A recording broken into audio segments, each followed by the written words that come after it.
Ooh, this looks like terrible coffee.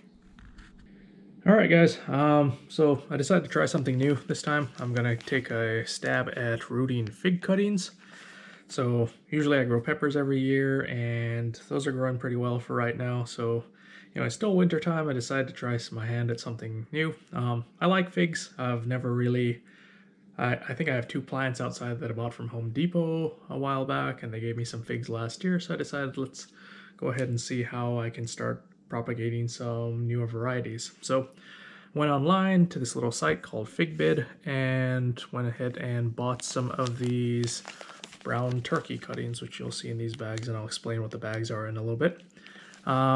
So the reason I chose brown turkey is they're really cheap, they're really plentiful, and if this goes terribly wrong, I'm only out probably, I think these costed me $14 altogether for 6 of them, so not too terrible. So this method is called the fig pop method. It involves using this little 4x12 plastic bag with some media in there, which is usually some kind of inert media. In this case, I'm using coconut coir and perlite. Some folks use peat moss and perlite or vermiculite. Some folks I've seen use regular old potting soil. Just kind of varies. I think everyone has different levels of success. The one thing that I've noted is that you can't keep this medium too wet, otherwise your cuttings will rot apparently. So I decided to give this a shot, see how it will work out, and maybe later on I'll try my hand at rooting some of the more expensive and better cuttings, like there's one called Black Madeira, Figo Preto, all these other types of figs. But for right now, I'm gonna stick with the cheap cuttings for right now and see if this actually works. If it does work, I'll go ahead and give take a shot at the more expensive and rare varieties. So as I mentioned, I went online, went to Figbid, just found a user that was selling some brown turkey cuttings, made sure that he was a reputable seller. I got these in the mail today. Didn't take very long to put them in these little bags, and I'll explain what this is. This is called the fig pop method.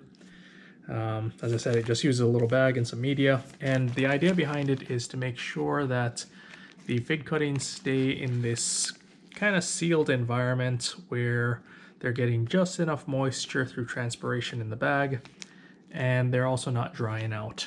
So this little top piece forms kind of a humidity dome even though it's open, as you can see.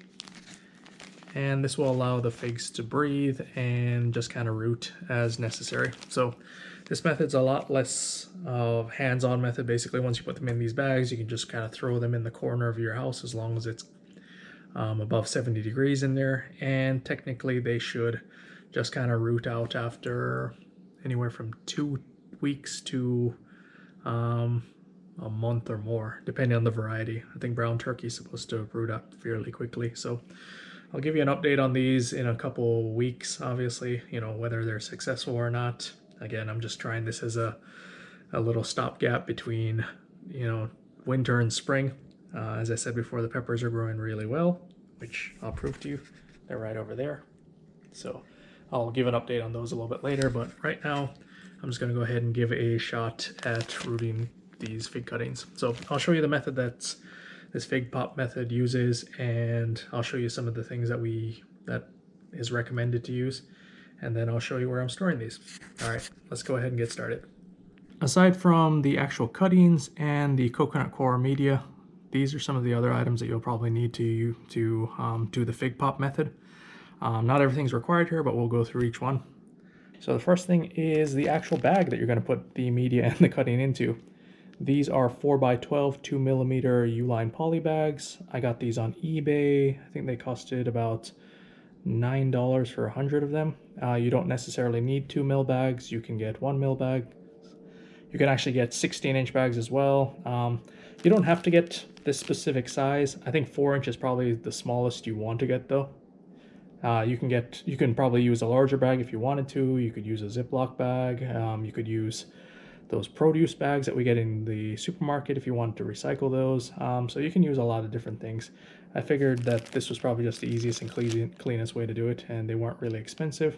Again, you can get these on eBay or Amazon. Just look for Uline poly bags and you can type in you know, 4 inches by 12 inches or 4 inches by 16 inches or whatever dimensions you want. And again, they're under, I think they're under $12 for 100 of them. So it's pretty cheap, and these are one of the main components that you'll need for this method.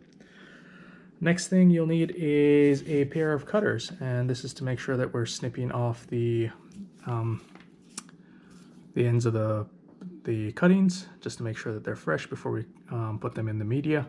And then you can also use these to score the cutting themselves to help with the rooting process. Now, one thing that everyone recommends is make sure that you go ahead and sterilize the blade, and the way to do that is you can rub that down with just some 70 to 90% alcohol, rubbing alcohol, or you could probably run a light mixture of bleach and water over it. Just make sure it's dry and clean. And the reason for that is because when you put these cuttings into these bags, it's going to be a little bit of a warm environment, and mold and fungus really like to grow in warm environments. So you want to minimize the chances of your cutting rotting and getting fungus and mold. So making sure that everything is sterile is a really important part of this process. Next thing you're going to need is some way to tie up the bags. So in this case, I'm going to use rubber bands. You can use twist ties. You can use rope if you wanted to. You could even use little scrunchies. Whatever you have around hand will work. There's no rhyme or reason. I actually go ahead and cut these rubber bands in half, and then I'll use them to tie them up instead of just wrapping them around. Next thing you'll probably need is just some way to write on the bags, in this case a Sharpie. You always want to make sure you label what cutting is going into the bag, because it takes about anywhere from 2 weeks to maybe even a month or more for these cuttings to start rooting, and by that time I'm pretty sure you're going to forget what's in that bag. So it's a good way to make sure that that doesn't happen. Next thing is Parafilm. So you don't actually need this stuff. It's good insurance though. The idea is to make sure that the cuttings don't dry out while they're in this bag. The bag itself should help prevent that. But basically you wrap this around the cutting itself. It allows it to breathe and transpire if needed, but it keeps moisture out. So it's really kind of an interesting tape. I've never seen anything like it before. Best way I can describe it, it's kind of like a saran wrap that's waxy. So you can stretch it over the cutting, it clings to itself, and it has this waxy texture. And this stuff's pretty cheap too. This roll was about $7 on Amazon. It's a 1-inch roll by, I think, 90 inches. And from the looks of it, it's probably will last a really long time, unless you're just doing a lot of cuttings. I don't even know how much that would take to make that run out. Next thing that a lot of people use but you may not necessarily need is some kind of rooting hormone. So in this case, this is Clonex. I think there's a bunch of different varieties that you can use. I've had this bottle for a little while. I've used it on some other plants, including some pepper plants. It does work really well. Again, a lot of people don't need it. They say that you don't need it, and they root their cuttings without it just fine. So this bottle is about $20 to $22 depending on where you get it. So it's not that cheap. There is a smaller package that you can get that does about 20 cuttings. It's a single serve little kind of a single serve package, a Ziploc package, I guess is the best way to describe it. And that cost about $6 or $7. So you could get that if you wanted to try it out without investing a lot of money into a full bottle if you don't need it. So again, you can get this, but I don't think it's necessarily needed, but I like to use it because it's a rooting hormone. So that's pretty much it. Aside from the cuttings themselves and the actual media, you may want to use a little knife, or you can use the blade of the shears to actually slice into the cuttings themselves, and I'll show you what a lot of people are doing there, and apparently that helps with the rooting process. So all right, that's pretty much it. We'll go ahead and start bagging these up and getting started with this process. We'll see what happens. All right, guys, so I've got the fig cuttings sitting in this solution of hydrogen peroxide and water, and I think the mixture ratio that they recommended was 2 parts water to 1 part hydrogen peroxide. And the reason that they recommend doing this is just to make sure that any little fungus or microbes or whatever's on these things is dead. So I got these through the mail, and I'm sure the guy that cut them off his tree probably cleaned them up a little bit, but I went ahead and gave them another scrub and then put them into this solution. I think the guys on the forum recommended letting this sit for about anywhere from 10 to 15 minutes and then taking them out, drying them off with a paper towel, and then letting them sit for about anywhere from an hour to 2 hours to make sure that they're really dry.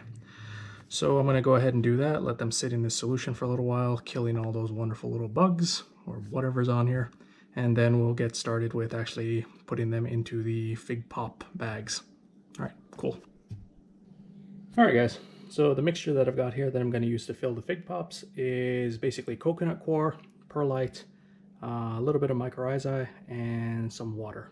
And the ratio that I used for the coconut coir to perlite is 2 parts coconut coir to 1 part perlite. Then I added about a teaspoon of mycorrhizae. I don't think it really makes a difference because there are no nutrients in this mix. So even if that helps with the root system when the fig cuttings actually start developing roots, I don't think there's any nutrients in here for them to absorb. So it's just a habit of mine that I like to use this stuff, and it's basically this. It's great white. You guys have probably seen me use it on my peppers. I love using it on the peppers. Makes a really nice set of white roots. So it gives you clean, healthy roots every time. And it's not too expensive. It's about $30 for that bottle, and that bottle lasts you a really long time.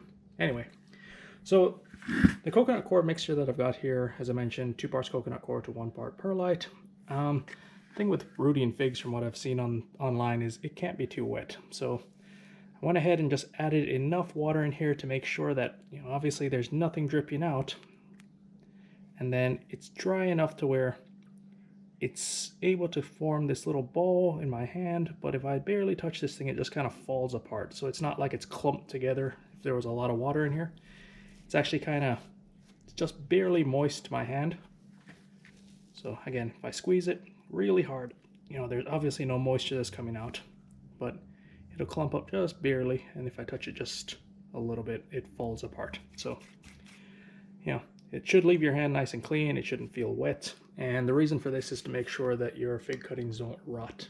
At least that's what I'm reading on these forums. So this is completely new to me. I'm going to go ahead and give this a shot, and hopefully I'll have some success. If not, no big loss. That's why I went ahead and got the cheap cuttings online. So if I lose these, I'm not going to be too disappointed, but I thought it'd be fun to try. All right. So our cuttings are dry right now. What we're going to do next is go ahead and start trying to bag them up. So I'm going to look for one that I want to start with. Yeah, let's go for this one. So as you see, the guy that I bought these from online went ahead and put this wax coating on both ends. And that's just to make sure that they didn't dry out during shipping, which is appreciated. But, obviously we're going to need to remove that. So again, go ahead and take your shears. And you see this little node here. You want to make sure that you're cutting not on the node, but about, I want to say about 1/4 inch from what I've seen online underneath that node.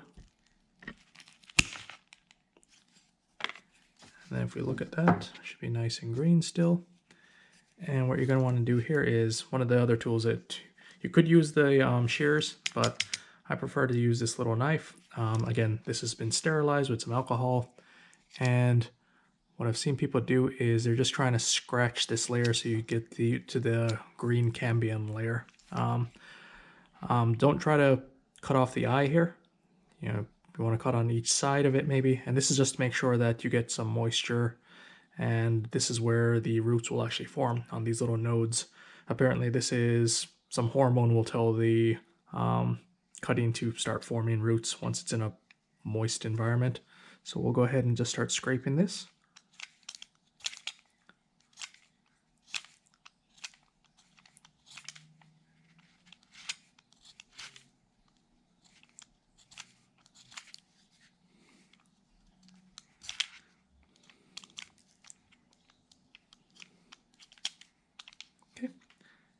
And that's all you need to do there. And you could technically scrape the second one if this is going to be under the soil as well, from what I've seen. I might just go ahead and do that as well. You're not looking to really injure this thing, you're looking to just make some cuts. And these cuts are basically, this is where the cutting itself will try to heal itself. And so what we're going to do next is go ahead and put some rooting hormone on this. So I've gone ahead and put the Clonex in this little shot glass just to make sure that I don't contaminate the bottle. And I probably need to get some on this cutting up at the top as well, which I'll go ahead and use another cutting to do that, which probably isn't the ideal thing to do, but actually no, I'll go ahead and use this little stick. You could use a paintbrush here as well.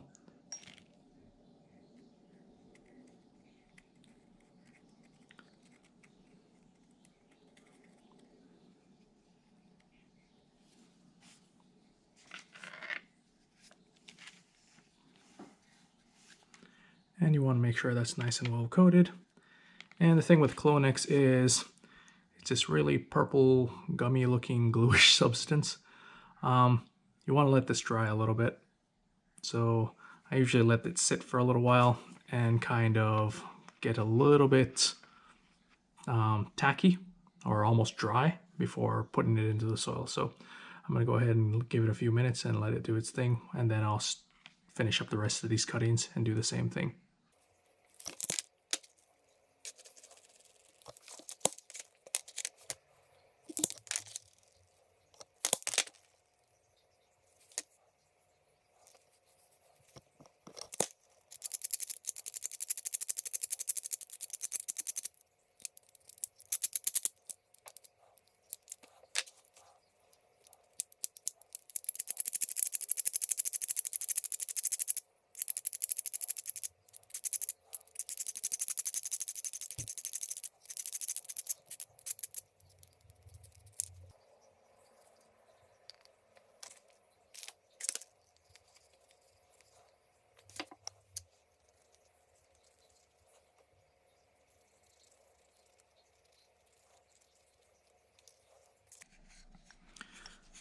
All right, so I've got about the last one to do right here. As you see, all of these have this Clonex stuff all over where I scraped the end of the cutting. And you probably saw that I went ahead and just used the knife to actually just kind of scrape away the layer. So you can either cut or you can just scrape down to that green layer. I've also seen people just take like shallow little cuts down the side of the actual the cutting itself. There's a bunch of different ways that I've seen people do it. Not really sure which one's the best one, to be quite honest. I'm going to go ahead and try the cut and scrape method, and we'll give these a few minutes to kind of really dry up. This Clonex stuff takes a little while to get tacky, so I'm going to go ahead and let that happen, and then we'll go ahead and start bagging these up. So I wasn't going to use Parafilm on these ones, but I forgot that I can actually show you guys how to do this. Typically you'd want to do this before you start doing the Clonex stuff. So I'll go ahead and show you how to do it if you wanted to use it. It's not necessary, but basically you can see this is kind of an opaque tape. It has a really waxy feel to it. And I'm going to go ahead and just tear off a little bit, and it tears really quickly. It stretches really nicely. Again, this is optional with the Fig Pop method. I think if you were rooting these in just standard solo cups or whatever, you'd definitely want to do this, but typically you do this before you put the Clonex on. Just forgot to show you guys, but so what you do now is just take the cutting and just wrap it in there. As you can see, this stuff stretches, and as you stretch it, it kind of adheres to itself, and so you just want to kind of overlap it. And when you go over these little nodes, you kind of want to stretch it a little bit, and the reason for that is if the nodes start to actually make branches, they'll be able to break through this parafilm really easily. So as you just keep wrapping, and then when you reach to a node, just kind of stretch it a little bit, and that'll form a really thin layer over that node that'll allow the little bud to break out. So just keep going up the top. Keep stretching, and then when you reach the top, just seal it up as best as possible. Kind of want to make sure it's wrapped up, and then you can just stretch it and break it, and just wrap it over, and that's all there is to it. So Typically you do this obviously before you put the Clonex on, just in case you didn't want to get messy, but I just wanted to show you guys that. Now that I've done this one, I'm probably just going to go ahead and do the rest of them, since why not? I've got the Parafilm. Alright. Alright, so this Clonex has dried at this point, and we've gone ahead and just wrapped all the little cuttings.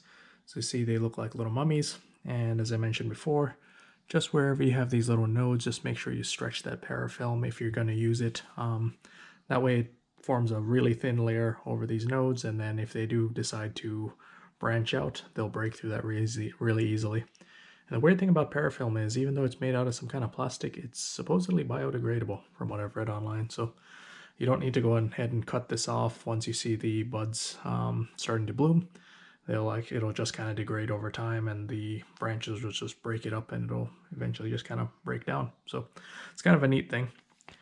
I've gone ahead and filled these bags up, and as you see, I've labeled this one as brown turkey, and today's date I think is the 19th of February. So this way it'll give me a good indication of roughly how long these things take to root, if they do root at all. I've gone ahead and filled the bag, as you can see, with this coconut coir mixture with the perlite, and I'm going to go ahead and just stick the cutting down into the center of the bag at this point. So let me go ahead and do that.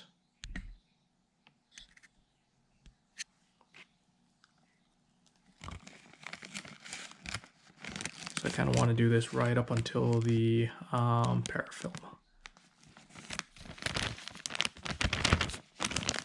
So what I'm doing here is I'm just trying to compact it a little bit.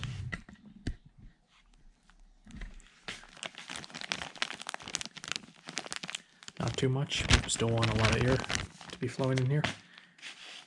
And then here's what it looks like. So now we'll go ahead and just tie a little rubber band around the neck, or you can just go ahead and use a rubber band like most normal people would.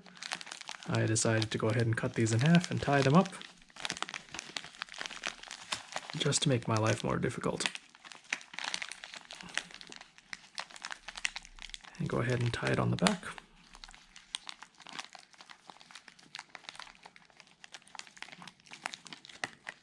And make that nice and secure. And then basically you should have a little bag that looks like this. And then one other thing that a lot of people do, and I recommend doing it as well, is this bag is completely sealed now. I'm going to go ahead and make some little holes in the bottom. So about 1, 2, 3, 4, 5 on each side of the seam. Just repeat that. 1, 2, 3, 4, 5. And then I also put maybe 1, 2, 3 at the bottom. And the reason for this is just to make sure that, if there's any excess moisture in this mix, it gets a chance to drain out. Also, if you see that your mixture is way too dry, if it starts losing moisture and like you see no condensation in here, you can just take a little glass of water and dip this in really quickly, and it'll absorb the water through the base. And the cutting's right around here, so it won't rot it. The water will soak up to it, and it'll keep the moisture in the bag itself without actually keeping the cutting in sitting water. So that's pretty much it. I'm going to go ahead and finish up the rest of these, and then I'll show you where I'm going to store these. For you guys that have watched my other video about how to start peppers in wintertime, you'll probably recognize this. This is just my old cooler. And what I've done here is I've lined the bottom with some just regular old bricks, and then put a heating pad on top of that. What the bricks do is they keep some radiant heat within the cooler itself throughout the day. The heating pad heats up the whole thing, and the cooler obviously keeps everything at a nice little temperature depending on how warm you want it to be. On top of that, I have this little tray. This is just a standard little grow tray, and inside here I've added some coconut coir, and the reason for that is I want kind of an insulative layer between the bottom of the grow pan and the bottom of these fig pops. And I put 2 other bricks over here just because I had extras, and I thought, why not? And I kind of wanted the bags to be able to lean up against something without touching the side of the cooler. So what I'm going to do now is I'm just going to go ahead and store these fig pops in here. Just kind of line them up beside each other. And this is one good thing about this method is you don't really need, it doesn't have to be really organized. You can throw, as you can see, I can fit a lot more in here if needed. You can rearrange these as needed. You don't need to water them. Basically, all you have to do is keep this at a constant temperature. Well, not a constant temperature, just above 70 degrees. You don't have to use the cooler. I'm trying this as an experiment. A lot of folks actually just go ahead and throw these into a box in the corner of their house, and as long as you're keeping above 70 degrees in your house during winter time, these technically should root. I'm using the cooler just because I want a little bit of humidity. I like to be able to control the temperature, so I'm going to try to keep these around 70 to 75 degrees. And as I mentioned before, the cooler is just a nice way to make sure that things stay insulated without having to run this heating pad throughout the day when you're probably not at home. So it worked really well for the peppers. As you saw, I think I had peppers germinating within a week for the newer seeds, and then some of the other ones took probably 2 weeks. That's probably the fastest I've ever had peppers germinate, but I'm going to go ahead and try this with the fig pop method as well. So as you see, all of these are lined up and they're just kind of sitting here. And once this gets up to 70 degrees, I'll use the heat gun to figure that out. I'll just go ahead and wrap this cord in here and close the cooler as usual. So that's pretty much it for now. I'll give you guys an update on how these cuttings turn out. It's probably going to be anywhere from 2 weeks to a month, and we'll see if this is successful or not. Hopefully they are, but if not, oh well. All right guys, you have a good one. Hope you enjoyed. Like and subscribe.